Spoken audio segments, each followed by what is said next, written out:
अध्याय 14। मेरे प्रिय अर्जुन, मैं आपको 3 गुणों के रहस्यों से अवगत कराऊंगा जो प्रकृति के मौलिक गुण हैं। यह ज्ञान उस व्यक्ति के लिए आवश्यक है जो मुक्ति प्राप्त करना चाहता है और परम सत्य का एहसास करना चाहता है। 3 गुण सत्व, रजस और तमस प्रकृति के गुण हैं जो मौलिक प्रकृति है। सत्व पवित्रता, शांति और रोशनी का गुण है जो स्वयं की प्राप्ति से उत्पन्न होता है।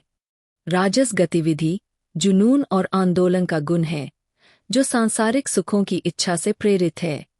तमस अंधकार, जड़ता और भ्रम का गुण है जो अज्ञानता और अराजकता की विशेषता है। जिस तरह ऋतुएं बदलती है और संसार सृजन और विनाश के चक्रों से गुजरता है, उसी तरह तीनों गुण भी परस्पर क्रिया करते हैं और एक दूसरे को प्रभावित करते हैं। सृष्टि के काल में सत्व, संरक्षण काल में राजस और विनाश काल में तमस प्रमुख गुण है। जो बुद्धिमान तीनों गुणों को पार कर चुका है वह प्रकृति के चक्रों से प्रभावित नहीं होता और सत्व, रजस और तमस के गुणों से अछूता रहता है। ऐसा व्यक्ति कमल के फूल की तरह है जो गंदे पानी में उगता है लेकिन अशुद्धियों से मैला नहीं होता है। गुण रस्सी के 3 धागों की तरह हैं जो आपस में जुड़े हुए और अविभाज्य हैं। हालांकि बुद्धिमान व्यक्ति जिसने अंतिम सत्य को महसूस किया है, गुणों के बीच अंतर करने में सक्षम है और उनमें से किसी से भी अनासक्त रहता है।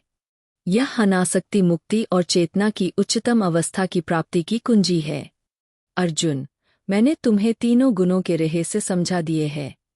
अब यह आप पर निर्भर है कि आप इस ज्ञान को समझें और अपने जीवन में लागू करें और आत्म साक्षात्कार के उच्चतम लक्ष्य के लिए प्रयास करें।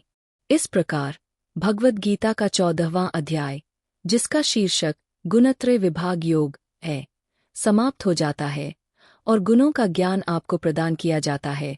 मेरे प्रिय अर्जुन, यह ज्ञान आपको आत्मज्ञान और मुक्ति की ओर आपकी यात्रा पर मार्गदर्शन करे।